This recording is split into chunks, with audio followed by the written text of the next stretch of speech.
Hello everyone, मैं ऋषिकेश यादव एक बार फिर से आप सभी का स्वागत करता हूं आपके अपने यूट्यूब चैनल बिजनेस में। चलिए वीडियो स्टार्ट करने से पहले मैं आपको बता दूं कि प्रीपोजिशन के इंपॉर्टेंट क्वेश्चन आपके स्क्रीन पर दिख रहे होंगे। इन क्वेश्चनों के माध्यम से मैं आपके कुछ कंसेप्ट क्लियर कर देना चाहता हूँ।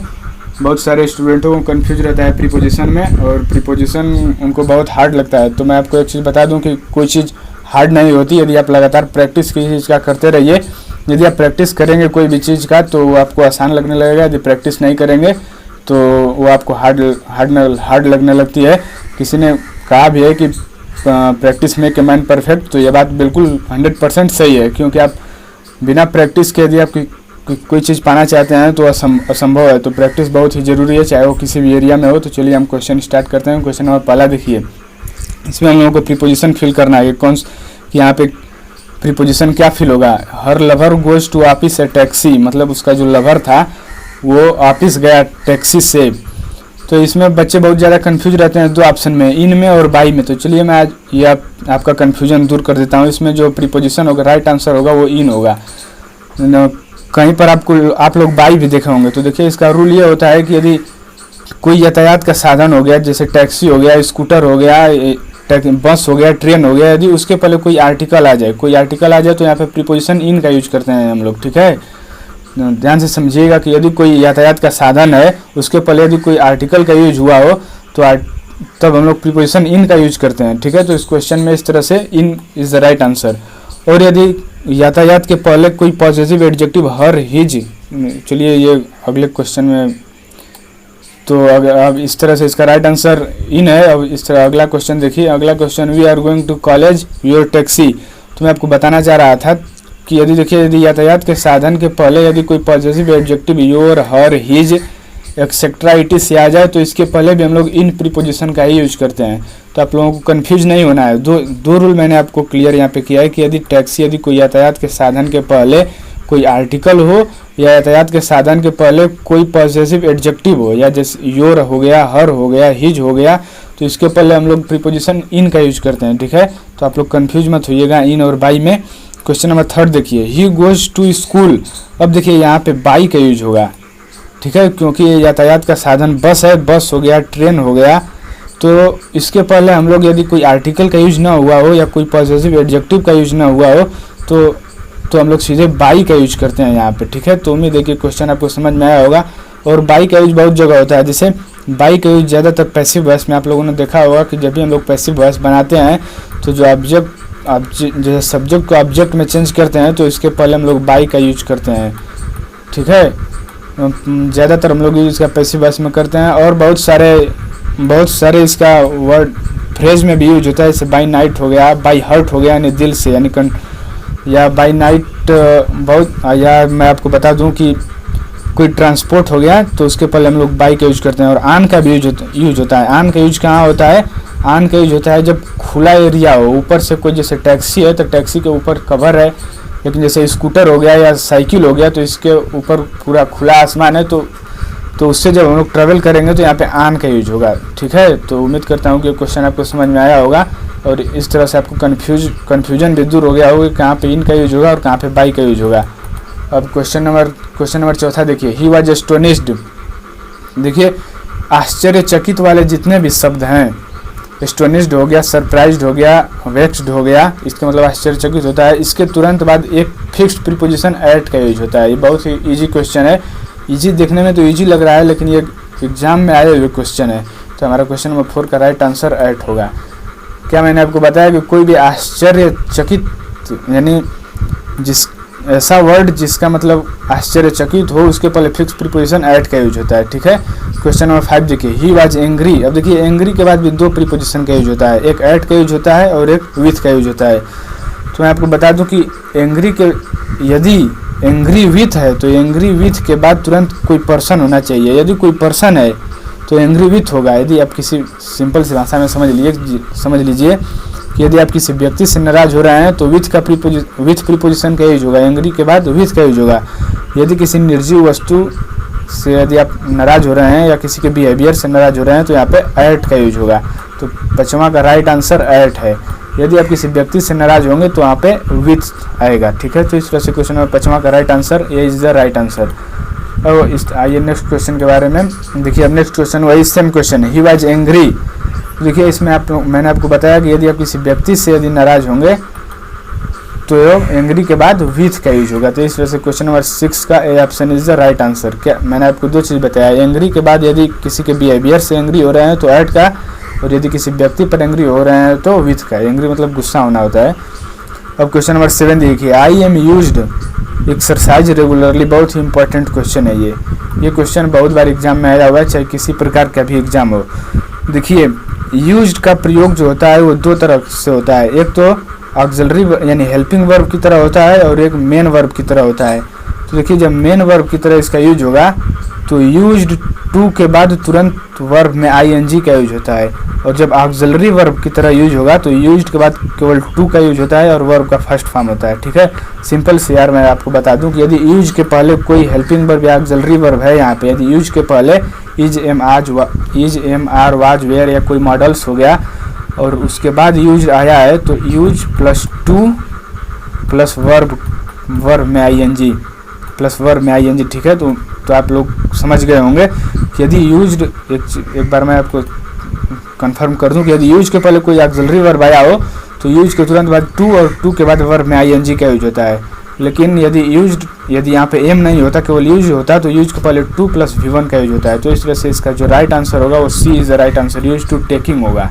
बहुत ही इंपॉर्टेंट क्वेश्चन था ये, इसको एक्सप्लेन करने में थोड़ा टाइम लग गया, कोई बात नहीं, लेकिन इस क्वेश्चन बहुत ही इंपॉर्टेंट है और बहुत ही इसका मस्त कॉन्सेप्ट भी है। क्वेश्चन नंबर 8वां देखिए, आई डिफर मतलब होता है अलग होना। देखिए इसके बाद भी दो प्रीपोजिशन का यूज होता है, एक डिफर फ्रॉम होता है और एक डिफर विथ होता है। तो जब आप किसी व्यक्ति से अलग होंगे तो विथ का यूज होगा, और जब किसी देश से या किसी दूसरे चीज़ या निर्जीव वस्तु से अभी अलग हो रहे हैं तो उसके लिए फ्रॉम आता है, ठीक है। तो क्वेश्चन नंबर 8वां का राइट आंसर विथ होगा। तो देखिए क्वेश्चन नंबर 9 देखिए, सेम क्वेश्चन है, इंडिया डिफर्स इंग्लैंड, यानी आप इंग्लैंड किसी देश से अलग हो रहे हैं तो यहाँ पे फ्रॉम प्रीपोजिशन का यूज होगा। यानी डिफर के बाद दो प्रीपोजिशन का यूज होता है, एक फ्रॉम का और एक विथ का। कहाँ होता है ये आपको समझ में आया होगा। आइए नेक्स्ट क्वेश्चन पर बढ़ते हैं हम लोग। क्वेश्चन नंबर 10वां देखिए, आई एम डिस्प्लीज्ड। देखिए डिस्प्लीज्ड मतलब होता है नाखुश होना, यानी किसी से नाराज होना। तो डिस्प्लीज्ड के बाद भी दो प्रीपोजिशन आता है। यदि आप यदि किसी व्यक्ति से नाराज होंगे तो विथ का यूज होगा, और यदि किसी के बिहेवियर पर या किसी के फन पर नाराज होंगे तो ऐड प्रीपोजिशन का यूज होगा। तो इस तरह से डिस्प्लीज्ड के बाद विथ, यानी कौन सा ऑप्शन होगा, B is the right answer. क्योंकि यहाँ यू है, यू एक सजीव है, तो सजीव के लिए हम लोग डिस्प्लीज के बाद विथ का यूज करेंगे, और यहाँ जो योर फन एक निर्जीव सा है तो यहाँ पर ऐड का यूज होगा। तो क्वेश्चन नंबर 10वां का B is the right answer. उम्मीद है कि आपको समझ में आ रहा होगा क्वेश्चन, और इसी तरह से आप लोग मन लगाकर पढ़ते रहिए, क्योंकि सफलता यदि आप चाहते हैं तो आपको मेहनत ही एकमात्र विकल्प है, चाहे वो किसी भी एरिया में हो। ये सक्सेस होने का एकमात्र उपाय है हार्ड वर्किंग विथ एंजॉय। यदि आप डिप्रेशन में जाकर हार्ड वर्किंग करेंगे तो इससे आपका दिमाग खराब होगा और किसी पॉजिटिव रिजल्ट नहीं आएगा, ठीक है। तो आपसे मैं यही कहना चाहूँगा कि आप हार्ड वर्किंग करिए, लेकिन एंजॉय के साथ करिए। यदि आप खुश होकर कोई काम करते हैं तो आपका मन बहुत अच्छे से और बहुत सटीक तरीके से कार्य करता है। और चलिए तो क्वेश्चन नंबर 11 देखिए, मैन इज़ एंग्री के बाद भी दो प्रीपोजिशन का यूज होता है। देखिए शायद मैंने इस क्वेश्चन के बारे में इससे प्रीवियस वाले क्वेश्चन में मैंने इसको डिस्कस किया है, तो इस क्वेश्चन को मैं स्किप कर रहा हूँ, आप लोगों को आंसर पता ही होगा इसका। और चलिए नेक्स्ट क्वेश्चन के बारे में बता दूं। देखिए, yesterday while crossing the road he was run out by A truck. इसमें हम लोगों को फाइंड करना है एरर, ठीक है। तो देखिए अब आप लोग बहुत सारे स्टूडेंट कहने लगते हैं कि बाई के बाद आपने बताया कि प्रीपोजिशन का यूज नहीं होता है, लेकिन मैंने आपको बताया था कि जब आप ट्रेवल करेंगे यात्रा के दौरान, ये देखिए ये एक्सीडेंट हो रहा है यहाँ पे, रन आउट, यहाँ पे पार्ट 4 में ही एरर है, लेकिन एरर यहाँ पे जो आउट है ना, आउट नहीं होगा, यहाँ पे रन ओवर होगा, रन ओवर। देखिए रन आउट आपने सुना होगा, ये ज़्यादातर यूज होता है क्रिकेट में। रन आउट का मतलब होता है समाप्त हो जाना, और रन ओवर का मतलब होता है कुचल देना। यानी जब वह रोड पार कर रहा था तो उसे एक ट्रक द्वारा कुचल दिया गया, तो यहाँ पे आउट की जगह ओवर का यूज होगा, ठीक है। क्वेश्चन नंबर 13 देखिए, he tried to open the can by a can opener. तो देखिए ये बाई जो है, यहाँ पे बाई का यूज ना होकर के यहाँ पे विथ का यूज होगा। कोई भी टूल्स से यदि आप कार्य कर रहे हैं, जैसे आप जो कलम से लिख रहे हैं तो विथ अ पेन होगा, ठीक है।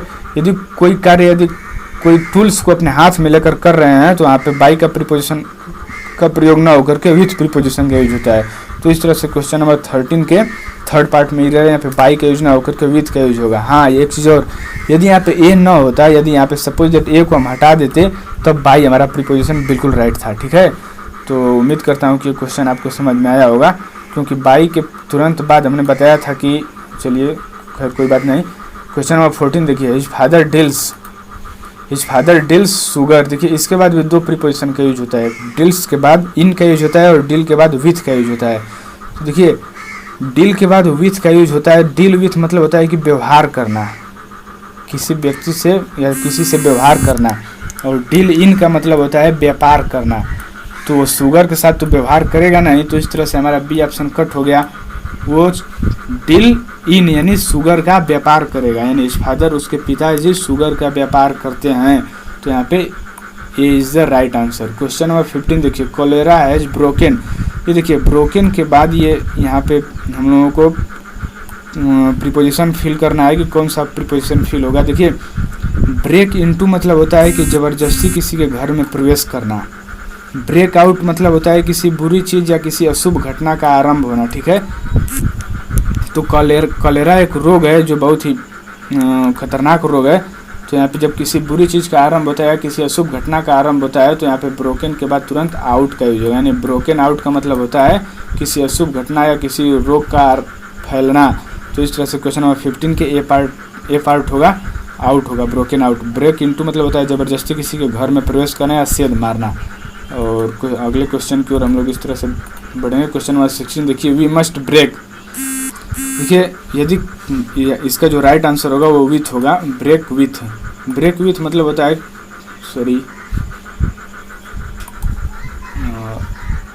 ब्रेक विथ का मतलब होता है कि आपको बता दूं कि ब्रेक विथ, हाँ देखिए break, we must break smoking, यानी इसका जो राइट आंसर होगा वो सी होगा। तो ब्रेक विथ का मतलब ये होता है कि किसी बुरी चीज़ यानी किसी नशा का आपको लत लगना होता है।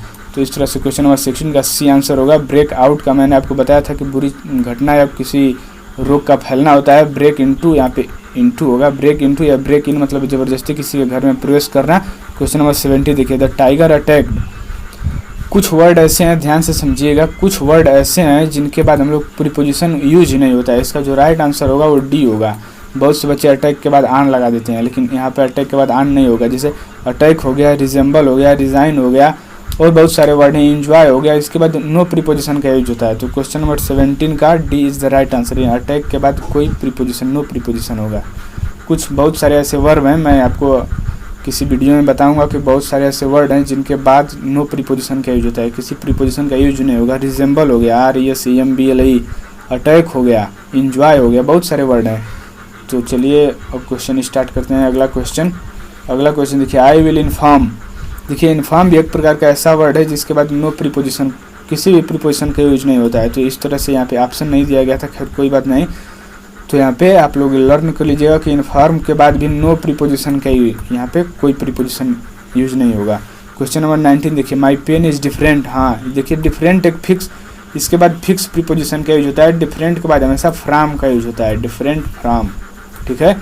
तो क्वेश्चन नंबर 19 का जो राइट आंसर होगा वो ए होगा। क्वेश्चन नंबर लास्ट क्वेश्चन देखिए, question number 20, he writes a pen with his brother writes fill in the blanks ink. देखिए जब आप पेन से लिखेंगे तो विथ अ पेन होगा, यदि आप देखिए पेन को हाथ में पकड़ कर लिख रहे हैं, यदि किसी औजार को यदि हाथ में लेकर करेंगे तो विथ का, और यदि आप इंक से लिखेंगे, तो इंक से लिखने के लिए इन प्रीपोजिशन का यूज होता है। इस तरह से जो क्वेश्चन हमारा क्वेश्चन नंबर 20 का राइट आंसर है वो B is the right answer. तो उम्मीद करता हूँ आप समझ में आया होगा। ये भी क्वेश्चन बहुत ही इंपॉर्टेंट है, इसे ट्रिक कर लीजिएगा। और इससे प्रीवियस वाले क्वेश्चन एक मैंने आपको बताया था, याद नहीं आ रहा है, ये जितने भी क्वेश्चन थे ये बहुत ही इंपॉर्टेंट थे और कॉन्सेप्ट वाले क्वेश्चन थे। स्टूडेंट बहुत ज़्यादा कंफ्यूज होते हैं जिनको प्रीपोजिशन का बेसिक नहीं पता होता है। तो इस तरह से यदि मैंने आपको बताया कि यहाँ पर विथ का यूज होगा, और आप उम्मीद करता हूँ कि आपको वीडियो पसंद आया होगा। यदि आपको अच्छा लगे तो हमारे वीडियो को लाइक करें और शेयर ज़रूर कर दें। यदि आप थोड़े भी मोहब्बत करते हैं तो आप एक ज़रूर शेयर कर दें ताकि इससे हमारा भी भला हो और दूसरे स्टूडेंट का भी भला हो। और दुनिया में हमेशा अच्छे कार्य करते रहिए, क्योंकि यदि आप किसी दूसरे की मदद, पैसा यार कमाने को तो बहुत लोग कमाते हैं पैसा, लेकिन यदि आप मदद करेंगे और मदद करने से जो दुआ मिलती है ना, वो कमाल की चीज़ होती है। तो इस तरह से मैं अपने वाणी को विराम देता हूँ। तब तक के लिए जय हिंद, जय भारत, वंदे मातरम। धन्यवाद।